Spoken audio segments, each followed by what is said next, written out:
동급생을 성폭행하고 숨지게 한 혐의를 받는 인하대생이 어제 구속됐습니다. 학교에서는 추모 발길이 이어지는 가운데 경찰은 구속된 학생에게 살인 혐의를 적용할 수 있을지 검토하고 있습니다. 취재기자 연결해서 자세한 이야기 들어보겠습니다. 이준엽 기자.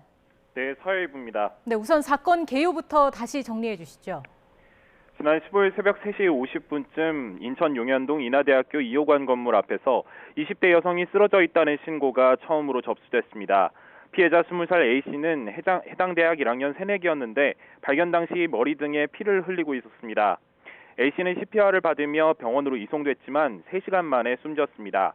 경찰은 주변 CCTV를 보고 당시 술에 취한 채 A씨를 부축해 범행 장소로 향한 남성이 들어가는 모습을 확인했는데요.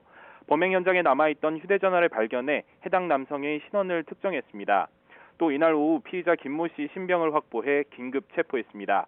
김 씨와 A 씨는 같은 동아리에서 활동한 것으로 전해졌는데요. 사건 발생 전날 서로 다른 계절학기 수업 시험을 치고 저녁에 다른 사람들까지 포함해 술자리를 가진 것으로 조사됐습니다. 경찰은 교내 다른 건물 화장실에서 피해자 옷가지 일부를 발견했는데요. 김 씨가 증거인멸을 시도했을 가능성도 들여다보고 있습니다. 네, 현재 피의자에게 적용된 혐의는 뭔가요? 우선 김 씨가 구속영장 실질심사에 출석할 때 발언 들어보시겠습니다. 죄송합니다. 네, 구조 요청 안 하셨습니까? 증거인멸 시도하셨어요?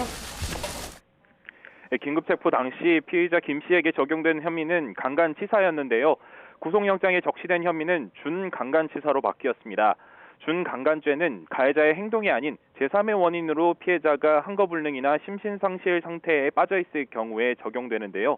범행이 이루어졌을 때 이미 피해자 A씨가 술에 많이 취해 있었던 것으로 조사됐기 때문에 혐의가 바뀐 것으로 전해졌습니다. 다만 강간죄나 준강간죄나 적용되는 형량은 차이가 없습니다. 형량에 실제 영향을 미치는 것은 고의로 숨지게 한 살인인지 의도와 상관없이 숨진 치사인지인데요. 준강간치사 혐의라면 무기 또는 10년 이상의 징역형이 내려지지만 준강간살인 혐의가 적용되면 사형 또는 무기징역형으로 형량이 높아지기 때문입니다. 아직까지는 김 씨에게 적용된 혐의는 준강간치사입니다. 자, 그렇다면 혐의 적용과 관련해서 앞으로 수사에서 확인해야 할 내용은 어떤 것들이 있을까요? 치사 대신 살인 혐의를 적용하려면 고의성을 입증할 수 있어야 합니다. 경찰 조사에서 김 씨는 성폭행 사실은 인정하면서도 A씨를 밀지 않았다면서 고의를 부인했는데요. 우선 국과수 1차 부검 결과에서는 기존 혐의 말고는 특이점이 없었다고 합니다. 경찰은 향후 수사 상황에 따라 고의로 피해자를 떠민 점이 확인되면 죄명을 치사에서 살인으로 바꿀 방침인데요. 인천경찰청 과학수사대는 최근 스스로 몸을 가누지 못할 정도로 취한 여성이 복도 창문에서 추락할 수 있는지 실험도 진행했습니다.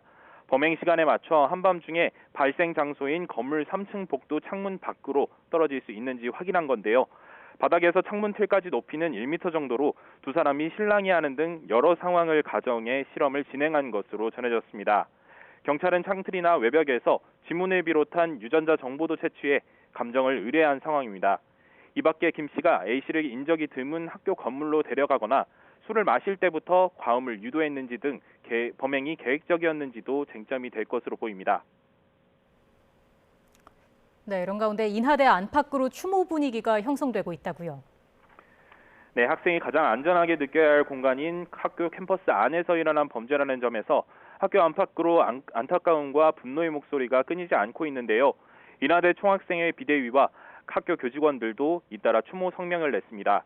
대통령실에서도 브리핑에서 다시는 이런 사건이 일어나지 않도록 법과 질서를 세우겠다고 입장을 냈습니다. 사건이 일어난 인하대 2호관 앞에는 추모 공간이 마련됐는데요. 학교 학생들뿐만 아니라 지역 주민들이 끊임없이 찾아와 고인의 명복을 빌고 돌아갔습니다.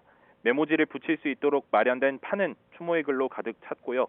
음료수나 국화꽃을 직접 마련해 놓고 간 추모객들도 있었습니다.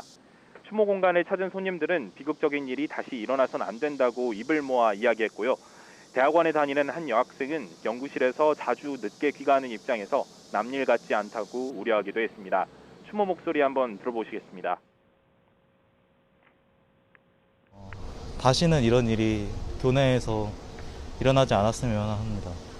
학생이 가장 안전해야 하는 캠퍼스라는 공간 안에서 두 번 다시는 이 학교 안에서 이런 비극적인 일이 없었으면 좋겠습니다.